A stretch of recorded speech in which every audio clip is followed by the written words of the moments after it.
Constable, वेळ पडली तर हिला आपल्या गाडीतून पोलीस स्टेशनला घेऊन जावं लागेल आज. होय सर.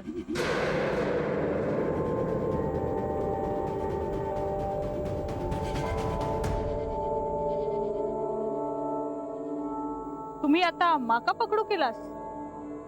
या म्हणजे चोर सोडून संन्याशाक फाशी. संन्याशाचा मुखवटा लावून चोरीची कामं करणारी माणसंही असतातच की.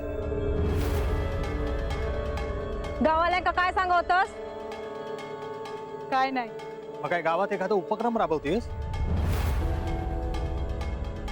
का? ग्रामपंचायतीला उभं राहायचंय निवडणुकीला, भाषणाची तयारी करतेस आणि तुम्ही काय टाळ्या वाजवायला आलात? नाही साहेब, आम्ही हैसरच बसलेलो होतो. ही झाली इतका काय सांगी होता तुमका? हा गो, नजर खाली. बोला. आम्ही जातो साहेब. इकडे या तुम्ही. काय काय काय काय बोलत होती? ते नायकांचं चौकशी चालू आहे ना साहेब? चौकशी चालू आहे आणि सगळ्यांचीच चौकशी होणार आहे.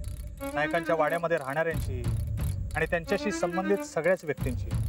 हा, तेव्हा कोण काय बोलतंय यापेक्षा कोण खरं बोलतंय ते बघा. हा साहेब. सगळे. हा साहेब येतो. चला चला रे.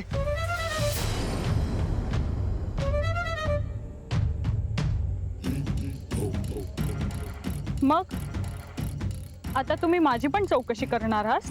हो, सगळ्यांची. तुझ्यावरही संशय आहे. मी काय केलंय? या नायकांनी माझ्यावर अन्याय केल्याने, माका मारूचो प्रयत्न केल्याने आधी त्यांना अटक करा. हो, खरंच आहे. तुझ्यावर ना अन्याय झाला. अण्णा गेल्यानंतर 6वा वाटा कुणाचा हा प्रश्न घरातल्या सगळ्यांना पडला. हा 6वा वाटा तुझ्या नावावर होता. या वाटणीनुसार तुझं लग्न होईपर्यंत तुला या वाड्यामध्ये राहता येणार होतं. त्याशिवाय तुझ्या नावावर काही जमीन होती, अगदी मोजकीच. पण तुला सगळ्यात जास्त आनंद झाला तो या वाड्यात आल्याचा. तू वाड्यात आल्यानंतर घरातल्या सगळ्यांना कळलं की तू अण्णांचीच मुलगी आहेस. सगळे तुझा रागराग करायचे आणि तुलाही त्यांच्याविषयी मनात राग होता. तुला बदला हवा होता आपल्या आईला मिळालेल्या वागणुकीचा, आणि म्हणून तू नायकांच्या वाड्यात राहून या सगळ्याचा बदला घ्यायचं ठरवलंस. तू अनेक गोष्टी घडवायला लागलीस जेणेकरून या घरातल्यांच्या मनात तुझ्याविषयी दहशत निर्माण होईल आणि तू जे सांगशील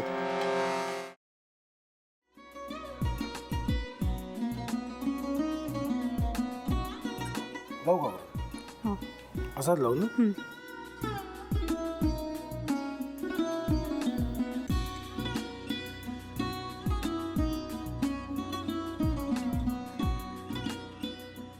आता काय करायचंय? आता आपण ड्राय स्टफिंग दुसरं काय करणार आपण त्यात? आपण ह्याच्यात मेयोनीज न टाकता बाकीचे सगळे साहित्य टाकायचे. अच्छा, हे सगळं. ऋतू, माझा तर विश्वासच बसत नाहीये. म्हणजे अगं बहिणी आमचं लग्न व्हावं म्हणून किती प्रयत्न करत होती आणि ते सगळं करताना ती शिवच्या आम्हाला माहिती पुरवते.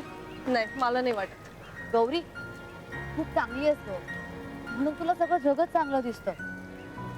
पण शिव उगाच बोलला असेल का? त्याच्यावर विश्वास नाहीये का तुझा? शिववर पूर्ण विश्वास आहे मी तुम्हाला. पण तो आता हे जे काही करतोय ना, म्हणजे निशा बहिणी समोर त्या राधिका सोबत फिरण्याचं नाटक वगैरे, ते त्याचा काही उपयोग होणार नाहीये. अगं असं कसं म्हणतो?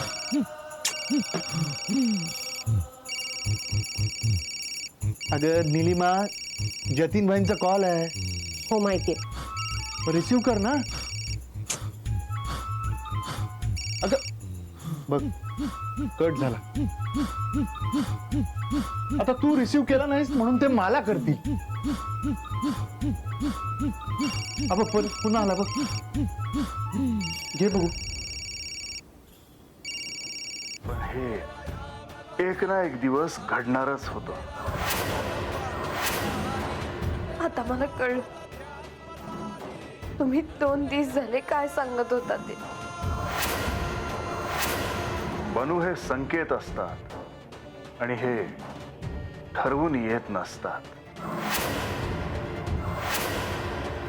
मी बाहेर तुमची वाट बघते.